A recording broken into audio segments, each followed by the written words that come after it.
नमस्कार। अनअकैडमी में आप सभी का स्वागत है। और जैसा कि आप सभी जानते हैं कि आपका जो बीपीएससी का प्री का एग्जाम होने वाला है, उसके मद्देनजर हम लोग जो है करंट अफेयर्स के कुछ क्वेश्चंस को डील कर रहे हैं, ताकि आपका पूरा का पूरा जो करंट अफेयर्स का रिवीजन जो है इन कुछ बचे हुए दिनों में हो जाए। और इसी सेशन में आप देखोगे हम लोग जो है आज फिर से 10 जो इंपॉर्टेंट करंट अफेयर्स क्वेश्चन है उस पर डिस्कशन करने वाले हैं। तो शुरू करते हैं आज के सेशन को। और यहाँ पर आपके सामने है पहला क्वेश्चन, आप लोग भी इसका आंसर देने का प्रयास कीजिएगा। आप कमेंट में भी आप इसके आंसर दे सकते हैं। तो क्वेश्चन नंबर 1 क्या है? Consider the following hill range. और यहाँ पर 5 हिल रेंजों का नाम लिखा गया है ना। यानी कि कुछ पर्वत श्रृंखलाओं के नाम लिखे गए हैं, जिसमें आप देखोगे है ना, ईस्ट जयंतिया हिल है, साउथ वेस्ट खासी हिल है, वेस्ट गारो हिल्स है। इसके अलावा आप देखोगे यहाँ पे पंचमलाई है ना, या आप देखोगे है ना सिरुमलाई, जो पहाड़ियां हैं उसका भी यहाँ पर नाम लिखा हुआ है, हिल्स। और which of the hill range given above are located in the north eastern part of the India. यहाँ पर ये कहा जा रहा है कि ऊपर दी गई पर्वत श्रृंखलाओं में से कौन सी उत्तर पूर्वी भाग में स्थित है। तो आप देखोगे कि 5 हिल्स के यहाँ पर नाम लिखे हुए हैं। और क्यों ये इंपॉर्टेंट क्वेश्चन क्यों बन रहा है? क्योंकि आप सभी जानते हैं कि जो अभी लैंडस्लाइड वगैरह और बारिश का जो है पूरा का पूरा अभी आप देखोगे कि के कारण काफी सारे लैंडस्लाइड्स के जो है मामले आए हैं। तो खैर उस पर हम लोग बाद में बात करेंगे। अगर हम इस क्वेश्चन को देखें तो आप देखोगे पंचमलाई हिल्स जो है, अगर आप देखोगे तो कहां पर पाए जाते हैं, है ना। तो पंचमलाई हिल्स या फिर जो सिरुमलाई हिल्स है, आप देखो is a part of eastern Ghat. सबसे पहले तो आपको ये ध्यान रखना है, is a part of what, eastern Ghat. यानी कि ये दोनों पहाड़ियां जो है आप देखोगे कि नॉर्थ ईस्ट है ना, ईस्टर्न पार्ट में तो नहीं है। ठीक है ना। तो यहां पर आप देखोगे कि सीधे सीधे इसका आंसर क्या निकल के आ रहा है, is Jaintia hills, south west खासे हिल्स, और क्या है, वेस्ट गारो हिल्स। यानी कि क्वेश्चन ऑप्शन नंबर ए जो है इसका क्या होगा, आंसर होगा। तो याद रखिएगा, इस तरह के क्वेश्चन आपको देखने को मिल सकते हैं, है ना। हिल्स को थोड़ा सा एक बार आप, जो इंडियन ज्योग्राफी है उसमें हिल्स कहाँ कहाँ पर कौन सी इंपॉर्टेंट हिल्स हैं, कोस्ट है, ये सब आप जरूर रिवाइज करके जाइएगा। आइए आगे बढ़ते हैं और देख लेते हैं क्वेश्चन नंबर 2 को। अब क्वेश्चन नंबर 2 क्या है ना। यहां पर आप देखोगे एक बहुत ही इंपॉर्टेंट क्वेश्चन, बरवाडीह है ना, बरवाडीह पश्चिमी यानी कि Barwadih western forest range was recently in news, it is located in। पूछा जा रहा है कि ये किस स्टेट में जो है लोकेटेड है। नाम क्या है? बरवाडीह वेस्टर्न फॉरेस्ट, बरवाडीह पश्चिमी वन किस राज्य में जो है स्थित है। और आपको नाम क्या दिया गया है? सिक्किम, तेलंगाना, झारखंड और छत्तीसगढ़। ठीक है, सबको पता भी होगा, याद रखिएगा, काफी फेमस हुआ था ये। तो झारखंड की गवर्नमेंट ने जो है एक ऐलान किया, जिसमें ये कहा गया था कि वो स्टेट फर्स्ट टाइगर सफारी, है ना, मतलब जो बाघ अभ्यारण्य की हम लोग जो बात करते हैं ना, बाघ अभ्यारण्य बोलते हैं या फिर बाघ सफारी बोलते हैं, उनको देखने के लिए जो टूरिस्ट वगैरह आते हैं उसको क्या बोलते हैं हम लोग, बाघ सफारी। और उसके खोलने का इरादा रखती है कौन? झारखंड की सरकार। और वह कहां पर खोलने वाली है? तो बरवाडीह वेस्टर्न फॉरेस्ट रेंज, है ना, जो कि वहां के लातेहार डिस्ट्रिक्ट में है। और which is the part of what, Palamu tiger reserve. तो पलामू टाइगर रिजर्व में आप देखोगे कि उसका एक पार्ट, जिसको हम लोग क्या बोले, बरवाडीह पश्चिम वन रेंज, वहां पर जो है टाइगर सफारी की जो है को शुरू करने की बात यहां पर झारखंड सरकार ने की थी। और इसी से जुड़ा हुआ एक क्वेश्चन, और यहां पर आप सभी को पता होना चाहिए कि इसका आंसर क्या निकल के आ रहा है, ऑप्शन नंबर सी। तो Barwadi western forest range was recently in the news, is located in Jharkhand. तो काफी इंपॉर्टेंट न्यूज भी है, जरूर इसको आप लोग क्या करेंगे, रिवाइज करके जाएंगे। इसका आंसर क्या आने वाला है, ऑप्शन नंबर सी। अनअकैडमी अब सिर्फ ऑनलाइन नहीं बल्कि ऑफलाइन भी अवेलेबल है। बिहार के पटना के बोरिंग रोड इलाके में भी हमारा ब्रांच अवेलेबल है, जहां पर बीपीएससी के हिंदी और इंग्लिश माध्यम के बैचेस ऑलरेडी शुरू हो चुके हैं। तो अनअकैडमी में मिलता है आप सभी को बेस्ट फैकल्टी के साथ पढ़ने का मौका। इसके साथ अन्य सुविधाएं जैसे वीकली करंट अफेयर्स की classes with monthly magazine, weekly test series जो कि बीपीएससी के पैटर्न पर ही आधारित होते हैं। इसके अलावा अपनी फैकल्टीज के साथ 1-to-1 इंटरेक्शन करने का मौका और किसी भी डाउट को सॉल्व करने के लिए 1-to-1 मेंटरिंग सेशन। तो देर मत करें, ज्वाइन करें Unacademy, India's best learning platform को, और अपने सपने को साकार करें। ठीक है, देख लेते हैं तीसरे क्वेश्चन को, और तीसरे क्वेश्चन को देख लेते हैं क्या है। आप देखोगे बाओ इको, है ना, बाओ echo recently seen in news is related to astronomy, medical science, climatology और, है ना, आर्कियोलॉजी।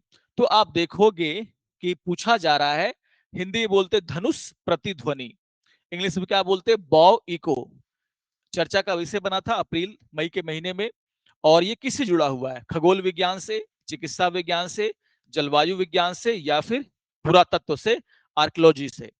तो बाओ इको जो शब्द है वो कब हमें सुनने को मिला, दिल्ली में आप देखोगे एक तूफान आया, और उस रडार पर जो है आप देखोगे वो जो तूफान है वो धनुष, या फिर हम बोलते ना अर्धचंद्राकार, इस तरह से उसकी शेप बन रही थी, जो कि काफी रेयर है। या फिर कहते हैं कि इस तरह का शेप तब बनता है जब कोई बहुत बड़ा तूफान जो है इसके पीछे पीछे आने वाला होता है। तो आप देखोगे कि उस समय जो है काफी चर्चा का विषय बना था, है ना, बॉब इको। और याद रखिएगा कि ये जुड़ा हुआ किससे है, जलवायु विज्ञान यानी कि क्लाइमेटोलॉजी से, है ना। इसका आंसर क्या निकल के आएगा आपका, ऑप्शन नंबर सी।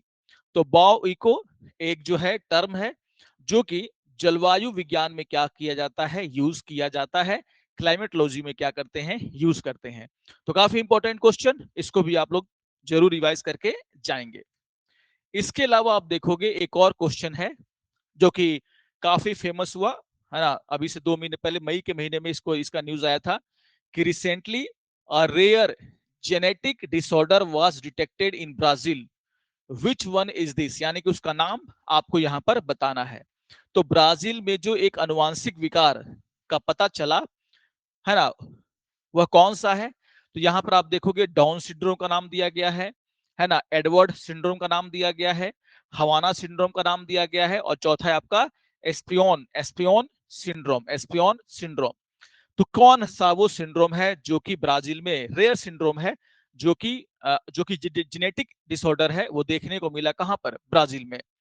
तो याद रखना है आपको कि ब्राजील में जो है एक रेयर डिसऑर्डर, जेनेटिक डिसऑर्डर देखने को मिला, जिसको कहा जाता है एस्पियोन सिंड्रोम।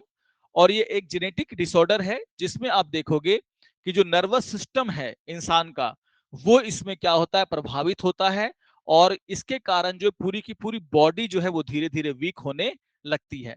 तो क्या बोलते हैं इसको हम लोग, एस्पियोन, है ना, सिंड्रोम, यानी कि इसका आंसर होगा आपका ऑप्शन नंबर डी। तो काफी कुछ ऐसे वर्ड्स हैं जो कि आप देखोगे बीपीएससी भी इनको टारगेट करता है, पूछता रहता है, तो जरूर इसको आप लोग रिवाइज करके जाएंगे। आगे बढ़ते हैं, है ना, देख लेते हैं क्वेश्चन नंबर 5। तो क्वेश्चन नंबर 5 क्या है, the term most favoured nation, the term most favoured nation was recently in the news. It is related to what? तो मोस्ट फेवर्ड नेशन जो वर्ड शब्द है वो किससे रिलेटेड है, सबसे पहली बार इसका उपयोग किसने किया। और ये आप देखोगे ऑप्शन क्या है, World Trade Organisation, Food and Agriculture Organisation, C है आपका वर्ल्ड बैंक, और डी है United Nation Development Programme. Okay, तो क्या है आपका, विश्व व्यापार संगठन, खाद्य एवं कृषि संगठन, डी सी क्या है आपका विश्व बैंक, और डी क्या है संयुक्त राष्ट्र विकास कार्यक्रम। तो मोस्ट फेवर्ड नेशन जो वर्ड है आप देखोगे वो यूज किया गया है WTO यानी कि वर्ल्ड ट्रेड ऑर्गेनाइजेशन का जो आर्टिकल 1 है ना। और उस आप सभी जानते हैं GATT, है ना, general agreement on tariff and trade, इसका फुल फॉर्म भी कभी कभी एग्जाम में पूछ लेता है। और वहीं पर कहा गया है कि जो लोग भी वर्ल्ड ट्रेड ऑर्गेनाइजेशन को स्थापित करने वाला जो भी अकॉर्ड है उसको साइन करेंगे, वो क्या करेंगे, एक दूसरे देश को मोस्ट फेवर्ड नेशन का दर्जा देंगे। तो सबसे पहली बार आप देखोगे ये वर्ड जो है यूज किया गया था किसके द्वारा, WTO के द्वारा। अब इसके आधार पर आप देख सकते हो कि इसका आंसर क्या होने वाला है, इसका आंसर होने वाला है ऑप्शन नंबर ए, यानी कि WTO वर्ल्ड ट्रेड ऑर्गेनाइजेशन, विश्व व्यापार संगठन। ठीक है, ये इसका क्या है ना, सही ये है। तो question number 5 answer is what, A. Okay, आगे बढ़ते हैं, देख लेते हैं क्वेश्चन नंबर 6। क्वेश्चन नंबर 6, तो क्वेश्चन नंबर 6 क्या है, which of the following state government launched the one state one registration scheme, है ना, काफी important, one state one registration scheme, है ना, यानी कि एक राज्य एक पंजीकरण योजना जो है शुरू करने वाला राज्य कौन सा है, और आप सभी को पता है कि वह राज्य है महाराष्ट्र। तो याद रखिएगा इसका आंसर क्या होने वाला है, आपका आंसर होने वाला है डी। तो याद रखिएगा कि 1 मई को महाराष्ट्र की सरकार ने जो है, जो जमीन के allow resident to register property, तो कहीं पर भी आप जाकर के कहीं भी आपकी प्रॉपर्टी आप रजिस्टर करा सकते हैं इस तरीके से। तो आप देखोगे वन स्टेट वन रजिस्ट्रेशन जो पॉलिसी है वो कौन लेकर के आया है, महाराष्ट्र। तो इसको थोड़ा सा ध्यान रखिएगा, आंसर क्या होगा आपका, option number D, Maharashtra. Okay, आइए देख लेते हैं क्वेश्चन नंबर 7 को जल्दी से। क्वेश्चन नंबर 7 है ना, तो आप देखोगे यहां पर जो है विंजियम इंटरनेशनल सी पोर्ट, है ना, उसका जिक्र है, the Vizhinjam international sea port, the country first international deep water transshipment project is located in, है ना। तो यहां पर हम बात कर रहे हैं किसकी, हम यहां पर बात कर रहे हैं, ठीक है ना, देश का पहला अंतरराष्ट्रीय गहरे पानी का ट्रांसशिपमेंट परियोजना, जिसको हम लोग क्या बोल रहे हैं, विंजियम अंतरराष्ट्रीय बंदरगाह कहां पर स्थित है। तो विंजियम इंटरनेशनल सी पोर्ट कहां पर स्थित है आपको बताना है ना, पोर्ट ब्लेयर, है ना, कारवार, है ना, त्रिवंतपुरम और क्या है आपका भुवनेश्वर। तो ये आपको ध्यान में रखना है कि ये पूरा का पूरा जो है पोर्ट कहां पर है। और आप देख सकते हो कि जो प्राइम मिनिस्टर नरेंद्र मोदी है उन्होंने जो है आप देखोगे केरला में जो है ना, फैसिलिटी केरला में जो है आप देखोगे कि इस तरह के सी पोर्ट का क्या किया, उद्घाटन किया, dedicated the Vizhinjam international sea port, the country first international deep water transshipment facility in Kerala to the nation. तो आप समझ सकते हैं कि यहां पर जो है इसका आंसर होने वाला है आपका, है ना, यहां पर तिरुवनंतपुरम। तो याद रखिएगा इसका आंसर क्या होने वाला आपका, ऑप्शन नंबर सी। ओके, तो ये बहुत ही इंपॉर्टेंट क्वेश्चन है जिसको कि आप क्या करेंगे, ध्यान में रखेंगे। इसी तरीके से ये क्वेश्चन भी इंपॉर्टेंट है। ओके, अब आप देखो क्वेश्चन नंबर 8 को। क्वेश्चन नंबर 8 क्या है, क्वेश्चन नंबर 8 क्या है कि with reference to the Shimla agreement, अब जो आप देखोगे भारत और पाकिस्तान के बीच में जो सिंदूर ऑपरेशन हुआ हमने जो किया, उसके बाद से ये एग्रीमेंट काफी फेमस हुआ है। तो इसलिए मैंने क्वेश्चन डाल दिया है, with reference to the Shimla agreement consider the following statement. तो दो स्टेटमेंट है शिमला एग्रीमेंट को लेकर के। पहला स्टेटमेंट क्या है, it was signed by the Indira Gandhi and Zulfikar Ali Bhutto in 1965। Okay, और दूसरा क्या है, it fix the line of control between both country from the date of the cease fire December 17 1971। देखिए पहला स्टेटमेंट तो गलत है, क्योंकि ये 1971 के वॉर के बाद, जब वॉर खत्म हुआ उसके बाद शिमला शिमला एग्रीमेंट हुआ था, और कब हुआ था, 2 जुलाई 1972 को। तो यहां पर आप ध्यान रखोगे 65 जैसे ही आपने देखा, ये स्टेटमेंट क्या हो गया, गलत। दूसरा स्टेटमेंट बिल्कुल क्या है, सही है। तो जो यहां पर आप देखोगे लाइन ऑफ कंट्रोल यहां पर खींचा गया, यहां पे जाने की जहां पर युद्ध खत्म हुआ था, है ना, it fix the line of control between both country from the date of the cease fire December 17 1971। दूसरा स्टेटमेंट क्या यहां पर सही है, आंसर निकल करके आ रहा है आपका ऑप्शन नंबर बी, केवल दूसरा स्टेटमेंट भी क्या है यहां पर सही है। तो थोड़ा सा शिमला एग्रीमेंट को भी आप लोग देख करके जाएंगे, क्वेश्चन काफी इंपॉर्टेंट है, पूछा जा सकता है। ओके, इसी तरीके से देख लेते हैं क्वेश्चन नंबर 9 को। और क्वेश्चन नंबर 9 क्या है, फैट बॉय पैनल, है ना, recently seen in news, fat boy panel is, fat boy panel नाम जो आपने अभी न्यूज में रहा वो किससे जुड़ा हुआ है, फैट बॉय पैनल। तो फर्स्ट क्या है, it is a new type of solar panel, second is it is a new gaming app, और third is it is a new malware, है ना, which of the statement given is are correct. तो आप देखोगे आज ही इत्तेफाक से internal security class में हम लोग साइबर सिक्योरिटी वगैरह पढ़ रहे थे, और वहां पर मैंने आपको बताया था किस तरीके से एसएमएस वगैरह भेज करके आपके फोन को एक तरीके टॉर्जन हॉर्स टाइप का एक वायरस है जो आपके फोन को इन्फेक्ट करता है, और जो ओटीपी वगैरह है वो पढ़ लेता है। तो याद रखिएगा कि फैट बॉय पैनल जो है वो और कुछ नहीं है बल्कि क्या है, एक न्यू मालवेयर है। एक न्यू मालवेयर है जो कि इंडिया के बहुत सारे फोन में पाया गया है और जिससे आसानी से आपके ओटीपी वगैरह को पढ़ा जा सकता है, यानी कि बैंकिंग फ्रॉड करने के लिए इसका इस्तेमाल किया जा रहा था। तो याद रखिएगा only three, option number C only three is the इसका राइट आंसर है। ये कोई गेमिंग ऐप या सोलर पैनल नहीं है बल्कि क्या है, एक नया मालवेयर है जो भारत में काफी ज्यादा प्रचलित हो रहा है।